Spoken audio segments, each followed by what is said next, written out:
Guys, સ્વાગત છે તમારું મારી ચેનલ ભારતીય ફૂડ મેજિકમાં। આજે હું તમારા સાથે શેર કરવા જઈ રહી છું મસાલા મેક્રોનીની રેસીપી, જે નાના બાળકોથી લઈને મોટાઓને બધાને જ ભાવતી જ હોય છે અને ખૂબ જ ઝડપથી બની જાય છે। તો ચાલો ફટાફટ એની શરૂઆત કરી દઈએ। એના માટે મેં મોટું વાસણ લીધું છે અને એમાં પાણી એડ કરી દેવાનું છે, થોડું એવું મીઠું અને 1 ટીસ્પૂન જેટલું તેલ એડ કરી એમાં આપણે મેક્રોની એડ કરી દેવાની છે। મેક્રોની મેં 2/3 કપ લીધી છે અને જ્યારે પણ તમે પાસ્તા બાફતા હોય તો ત્યારે તમારે આવી રીતે મોટું અને પહોળું વાસણ લેવાનું અને તમે જે માપથી પાસ્તા લેતા હોય એના કરતાં તમારે 2 થી 3 ગણું જેટલું પાણી લેવાનું છે, એટલે તમારા પાસ્તા એકદમ સરસ કૂક થઈ જશે અને એ કૂક થઈ જશે પછી ચોટશે પણ નહીં।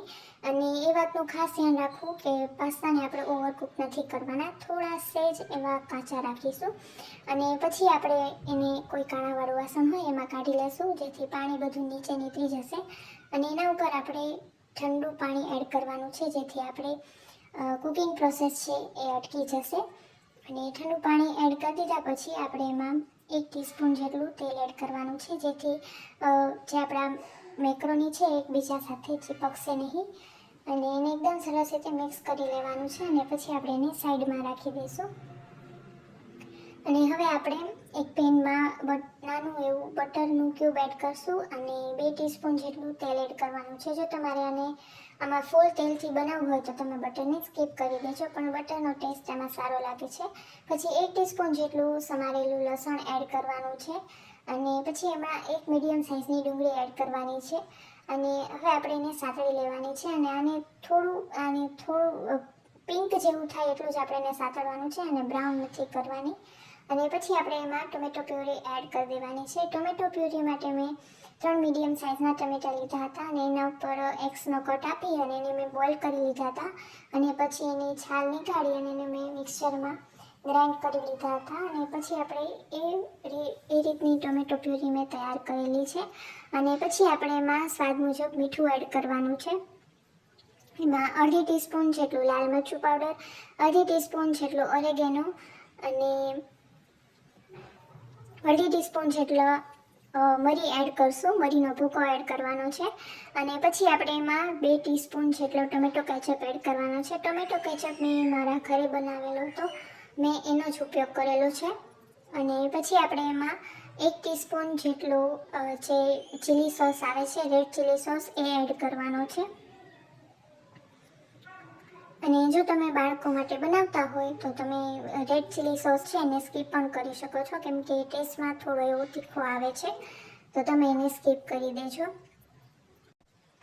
તમારે આ સ્ટેજ ઉપર મેયોનીઝ નાખવું હોય તો તમે આ સ્ટેજ ઉપર મેયોનીઝ નાખી શકો છો।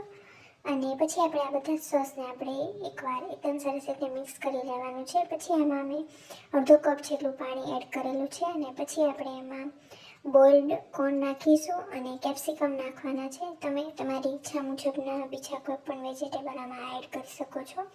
અને પછી આપણે જે મેક્રોની બાફેલી આપણે આમાં એડ કરી દઈશું અને પછી આપણે એને એકદમ સરસ રીતે મિક્સ કરી લેવાનું છે। અને હવે આપણે એના ઉપર ચીઝ છીણવાનું છે, મેં અહીંયા અડધો ક્યુબ ચીઝનો ઉપયોગ કરેલો છે અને પછી આપણે એને 1 મિનિટ માટે ઢાંકી અને સાવ ધીમા તાપે એને 1 મિનિટ માટે રહેવા દઈશું, એટલે જે ચીઝ છે એ સારી રીતે મેલ્ટ થઈ જશે।